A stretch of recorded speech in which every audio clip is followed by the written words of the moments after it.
बोले बुजुर्गों ने बनाई थी, अब वो चली आ रही है। मैंने कहा ऐसा तो नहीं चलना चाहिए, कपड़े आपके फट गए हैं तो बनाना चाहिए। आप कपड़े फटे पहनते हो क्या? टूटे बर्तन पे खाते हो क्या? बोले नहीं। मैंने जब अपना मकान आप अच्छा बना सकते हैं तो भगवान का मंदिर कितना सुंदर बनाना चाहिए, अपन से भी सुंदर बनाना चाहिए। वो बात इनको जम गई।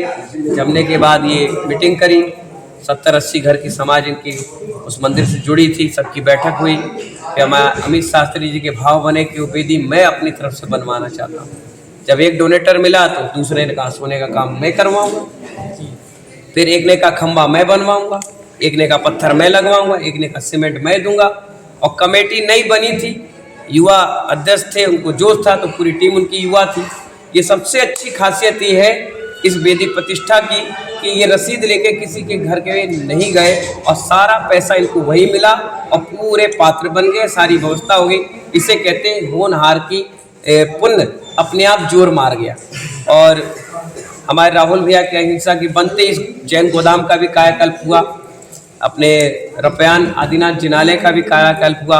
अब बीच में बजाज परिवार की वेदी है वो भी हो रही है। ये सारे कार्य उनकी अध्यक्षता में हम लोग की प्रेरणा से हुए और कहा भी गया है कि 100 योजन, कितने 100 योजन का 1200 किलोमीटर दूर शास्त्र में लिखा है। अगर साधु को पता चल रहा है पंचकणा हो रहा है, वेदी प्रतिष्ठा का आयोजन हो रहा है तो बिना निमंत्रण के उसको पहुंचना चाहिए। और तो यहाँ का कामकाज वेदी शिलान्यास करके गया और मैं इनको बोल गया था कि आप दिसंबर में वेदी प्रतिष्ठा का मुहूर्त निकाल लेना, मैं यहाँ से जाते जाते करता हुआ निकल जाऊँगा। जो ये कार्यक्रम रखा है कितने दिन का रखा है? 3 दिन का आयोजन होगा और 6-7 महीने पहले घोषणा थी, इसलिए अभी मैनपुरी का भव्यातिभव्य पंचकणा करने के बाद मैं कल शाम के निकल आया, 30 किलोमीटर चल के आज शाम के यहाँ आ गया। कल से यहाँ पर घट यात्रा प्रारंभ होगी। घट यात्रा का मतलब ये होता है एक कलश में जल, और जल भी जिसमें मांगलिक द्रव्य डली होती है, उसमें डली होती सुपारी, हल्दी, पीली सरसों, प्राशुक जल और उसमें चंदन। ये मांगलिक क्रियाएं के लिए उसमें चांदी का सिक्का भी। ये सारी जल एक कलश में रखकर उस पर श्रीफल रखकर सुंदर कहा जाए तो मंगल कलश बना करके महिलाएं जो विधवा ना हो, डिवोर्स वाली ना हो या ज़्यादा वयोवृद्ध या बीमार ना हो, शुद्ध महिलाएं अपने मस्तक पर रखेंगी और वो यहाँ से चल करके शुद्ध जल लेकर के मंदिर तक जाएंगी नगर की परिक्रमा करते हुए, और वहाँ जा करके उस जगह की शुद्धि करेंगी जिस जगह भगवान को विराजमान होना है। अभी हो सकता है उसको काम करते वक्त किसी ने गुटखा खा लिया हो, किसी ने बीड़ी पी ली हो, कोई बिना नहाए धोए आ गया हो, कोई कैसा व्यक्ति था, कैसी स्थिति में था, तो उस जगह की पवित्रता बनाने के लिए पहले वो जल से उसका छिड़काव करके पूरी शुद्धि होगी। और ध्वजारोहण होगा, सारे 10 प्रकार के देवी देवताओं को बुलाया जाएगा, आह्वान किया जाएगा, और उसके बाद दूसरे दिन वहीं पर 270 अर्घ यानी पूजा करके उन याग मंडल विधान कराया जाएगा, और विधान होने के बाद तीसरे दिन शिखर पर कलश चढ़ाया जाएगा, भगवान को विराजमान किया जाएगा, हवन पूजन पाठ करके कार्यक्रम समाप्त हो जाएगा। और इसके साथ साथ शाम के यहाँ पर सांस्कृतिक प्रोग्राम में भजन संध्या, नाटकीय मंचन, कवि सम्मेलन इत्यादि कार्यक्रम होगा। इसको मैंने वेदी प्रतिष्ठा नहीं कह रहा मैं जी, राहुल जी, हाँ। इसको वेदी प्रतिष्ठा नहीं कह रहा, मैं इसको कह रहा हूँ करहल महोत्सव कह रहा हूँ। अब आपका प्रश्न होना चाहिए करहल महोत्सव क्यों? क्योंकि आदिनाथ भगवान प्रथम तीर्थंकर थे जैन दर्शन के, और उन्होंने 6 कर्म की शिक्षा दी जी। कमाना सिखाया, बनाना सिखाया, खर्च करना सिखाया, रहना सिखाया, जीवन जीने की शैली दी। इसलिए उनका बहुत बड़ा कार्यक्रम हो रहा है। और यहाँ की वेदी प्रतिष्ठा होते ही, बहुत पुराना मंदिर है, 300-350 वर्ष पुराना है, तो 350 वर्ष में बहुत सारी वहाँ पर वर्गणाएं शुभ रही होंगी। पूरा मंदिर जीर्णोद्धार हुआ। बहुत मेहनत हमारी इस पूरी टीम ने मेहनत करी, करीब 1.5 साल से वो टीम लगी रही, और 1.5 साल में इतने कम समय में उन्होंने मंदिर को खड़ा कर दिया। बहुत काबिले तारीफ वाली बात है। अच्छा, आप जो आपकी एक पत्रिका मिली है, उस पत्रिका में कई सारे कार्यक्रम जो रखे गए, फिर वो कार्यक्रम जो है बहुत ही अच्छा कार्यक्रम क्या होने वाला है? ऐसा है एक दिन 4 चांद जो है करहल में एक कवि सम्मेलन करहल महोत्सव, इसलिए क्योंकि आप क्या संदेश देना चाहते हैं? सफाई महोत्सव लोग कहते हैं, और ये तो महा महोत्सव है, भगवान का कार्यक्रम है। जब वो कार्यक्रम होते हैं वो आधुनिक युग के होते हैं, ये आध्यात्मिक युग के होते हैं। इसमें साधु का सानिध्य मिल गया। कहा जाता है कोई सोना लेने जाए, उस पर सुहागा लग जाए तो अपन कहते हैं ना सोने पे चमक आ जाती है, उसे कहते हैं सोने पे सुहागा हो गया। ऐसी नग्न दिगंबर मुनिराज आ गए और भगवान की प्रतिष्ठा है। कोई भी काम अगर दिगंबर साधु के सानिध्य में होता है तो पब्लिक में जोश उमंग आ जाती है। जैसे मैच में कोच होता है जी कोच रहने से मैच क्या होता है, आगे बढ़ता है, हर चीज़ की रणनीति होती है, हर व्यवस्था होती है। ऐसे ही समाज के बीच में कोच के रूप में दिगंबर संत आ गए। अब आते ही आप देख लीजिए पूरा माहौल करहल का चेंज हो गया। जैन अजैन सबकी भावनाएं जुड़ गई, प्रवचन मिल गया। साधु के बैठने से जीता जाता चलते फिरते तीर्थ कहा गया है। दो तीर्थ होते हैं, एक चेतन एक अचेतन। ये अचेतन है, हम चेतन है। ये भी हमारे जैसे थे, हम भी इन्हीं जैसे बनेंगे। तो इसी पॉलिसी को लेकर अपन चल रहे हैं। और जो ये कार्यक्रम रखा है इसमें बजट का क्या अनुमान रखा है? अनुमान तो ये इन्हीं लोग बताएंगे। वैसे तो हमको नहीं पूछना चाहिए था, लेकिन आपने प्रेस की है तो फिर पूछने का बनता है। ऐसा है, इस बजट को बताएंगे हमारे अध्यक्ष जी, क्योंकि हमारी ना तो कोट है, ना पेंट है, ना जेब है। अपन तो आशीर्वाद देते हैं सानिध्य, क्योंकि हमारा आधुनिक युग से कोई लेन देन नहीं रहता, हमारा आध्यात्मिक से रहता। अच्छा, इन कार्यक्रमों से आप जनता को क्या संदेश देना चाहते हैं? संदेश ये देना चाहते हैं कि जैसे हमारा मकान उद्घाटन होता है जी, तो अपन कितनी खुशियां मनाते हैं। आप भी बताइए, दोनों जुड़वा भाई हैं, जी, जी। आपका जब जन्म दिवस आता है या एनिवर्सरी होती है या घर का ओपनिंग होती है या किसी का भूमि पूजन, अपन कितने जोर शोर से कार्य करते हैं। तो ऐसे ही भगवान की वेदिका जिस पर भगवान चिरकाल तक हजारों साल के लिए विराजमान होने जा रहे हैं, तो भगवान तो अपनी वेदी प्रतिष्ठा का उत्सव मनाएंगे नहीं, उनके जितने अनुयायी हैं वो इसको बहुत शानदार सेलिब्रेट करेंगे। पूजा होगी, पाठ होगी, शुद्धिकरण होगा, मंत्रों की क्रिया होगी, लाखों जाप होंगे, हम करेंगे। कहा गया है 1000 माला एक व्यक्ति कर ले, ये सब, और एक ब्रह्मचारी माला फेर ले, एक माला बराबर पुण्य। ब्रह्मचारी 1000 फेर ले और एक छुल्लक एलक बराबर, छुल्लक एलक 1,00,000 माला फेर ले, हम एक माला फेर ले बराबर।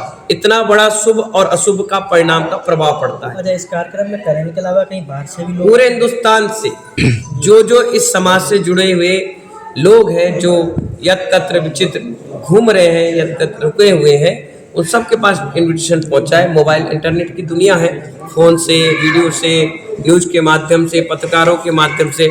और मैं तो हमेशा आप सबको इसलिए बुलाता हूं क्योंकि कलम और कदम एक साथ काम करती है।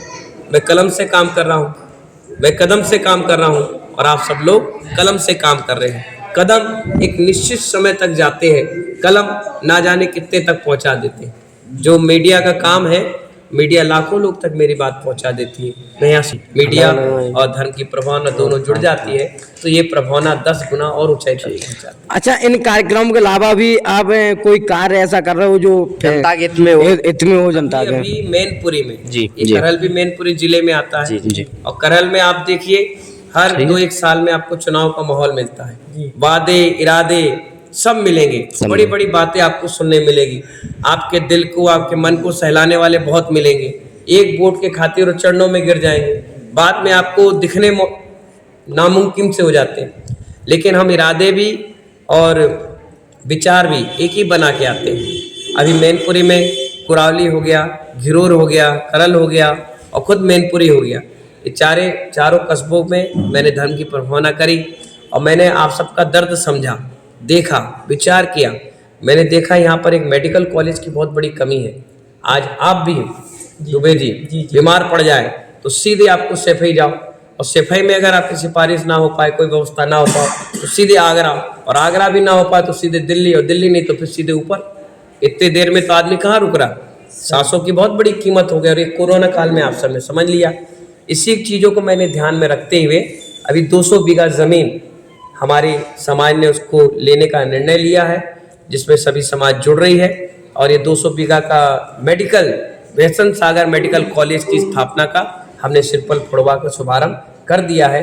हो सकता है फरवरी और नहीं तो 2 साल में ये आपको प्रोजेक्ट लॉन्च होता हुआ मिल जाएगा। मैं नेताओं की तरह भाषणबाजी नहीं करूँगा, मैं ज़मीन पर काम करता हूँ। अभी तक अपन ने देखो 6 हॉस्पिटल बनाए, 7 स्कूल बना लिए, ये 7वां हमारा हॉस्पिटल है। 25 हॉस्पिटल और 25 स्कूल, हर जिले में 1 स्कूल 1 हॉस्पिटल बनाने का मेरा अंदर से मन है, और ये सब चैरिटेबल होगा। अगर आप ओपीडी कराने जाते हैं आज बाज़ार में 1 से 2 हज़ार रुपये खर्च आते हैं और वहाँ पर आपको 100 रुपये में मिलेगा। आप एक्सरा कराने जाते हैं 350 रुपये, वो 50 रुपये में मिलेगा। आप पूरा क्या कहते हैं उसको, सिटी स्कैन कराते हैं 13,000 12,000 रुपये की राशि लगती है, वो सिर्फ वहाँ पर 2800 2200 2500 रुपये में होगा। कई चीज़ें आपको फ्री सेवा मिलेगी, चेकअप बहुत सारे आपको बिल्कुल नॉर्मल राशि मिलेगी। और सबसे अच्छी बात, कैंसर और हार्ट का सबसे बड़ा वहाँ पर हॉस्पिटल बनाकर आपको हम एक वरदान के रूप में, सौगात के रूप में देकर जाएंगे। अरे महाराज जी, जो अभी हम एक खबर देख रहे थे कि गुजरात में पावागढ़ एक पहाड़ी है, उसमें जो पहले मूर्तियां हटाई गई और अब फिर से जो है लगाई जा रही हैं।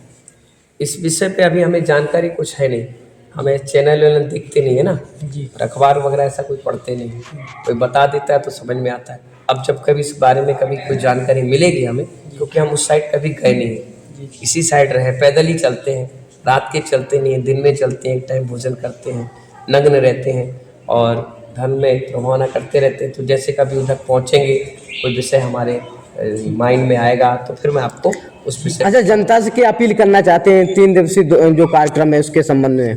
ऐसा है, हमारे यहाँ हमेशा विश्व शांति मंगल कामना की जाती है रोज शांति धारा में। तो ऐसे ही यहाँ पर लाखों मंत्र जाप चलेंगे और इसमें सभी जीवों के लिए, करहल ही नहीं, करहल के आसपास के जितने लोग हैं उनके विश्व शांति मंगल कामना का भी हवन पूजा पाठ में होगा। इसमें लिखा भी है विश्व शांति महायज्ञ, उससे भी बहुत लोगों को मंत्र क्रिया से भी आत्मिक शांति जरूर मिलेगी। Thank you. आपका जैसा देखा गया है कि आप शिक्षा और स्वास्थ्य पर विशेष दे रहे हैं, समाज पे तो आप बोल रही हैं, शिक्षा और समाज पे आप स्वास्थ्य पे आप ज़्यादा ध्यान केंद्रित है। तो ऐसा क्या लगा कि आपको कहीं ये कमी महसूस हुई या आपके पास में किसी का फीडबैक आया कि शिक्षा और स्वास्थ्य जो है स्तर कम हो रहा है, ऐसा कुछ इस पर कुछ प्रकाश डालना? ऐसा होता है कि मैं खुद 10th पढ़ा हूँ जी। मैं उतना पढ़ नहीं पाया क्योंकि मैं बहुत जल्दी 16 साल की उम्र में साधु बन गया, 24 साल मुझे हो चुके अभी तक।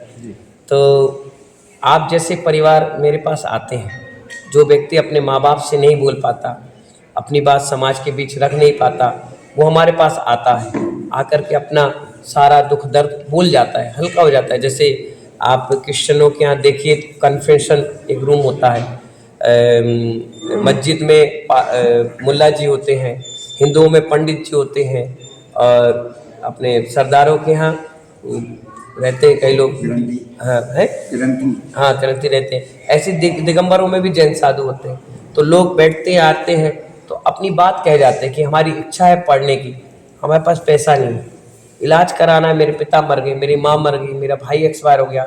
आते दिन दुखिया, जब उनको देखता हूँ तो मुझे अंदर से ही लगता है कि इनके लिए कुछ सेवा करना चाहिए। भाई जीवन मिला है कुछ सेवा के लिए, याद करोगे तो दया मिलेगी, और दया करोगे तो लोग तुम्हें याद करेंगे।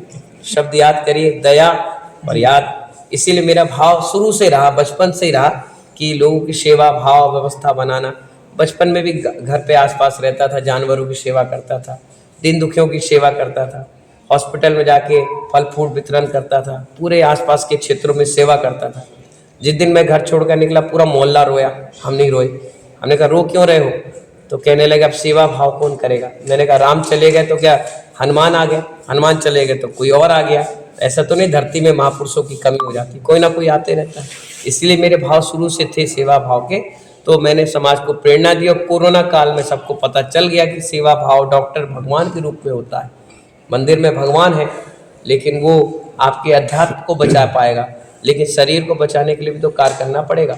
इसीलिए मैंने जब कोरोना काल में देखा, रोते हुए लोगों को देखा, घर के घर नाश होते हुए देखे, तो मुझे अंदर से लगा कि हर जिले में एक बड़ा हॉस्पिटल होना चाहिए। सरकार इस बारे में सोचती नहीं है, उसे क्रियान्वित करती है। काग जो कार्रवाई वाह वाह लूटना है, चुनाव समय आ गया और बड़े बड़े वादे कर दिए, और वो जमीन पे पता चला 100 का अंक आता है और ज़मीन पर आते आते 40 रहता है, और 40 में भी काम नहीं कर पाता। पर हमारा जो है, क्योंकि हमारी कोट नहीं, पेंट नहीं, जेब नहीं, हम लेके कहाँ जाएंगे। तो हमारे भक्त इतने मजबूत हैं, अच्छे हैं, सब सेवा करते हैं, और सब लोग मिलजुल करके उस कार्य को क्रियान्वित में आगे बढ़ाते हैं। और आज भी देखिए मैनपुरी में मेडिकल कॉलेज की मैंने घोषणा की है, और साल 2 साल में आप देखना उसको सुचारू रूप से हम चालू करते हैं। Thank you.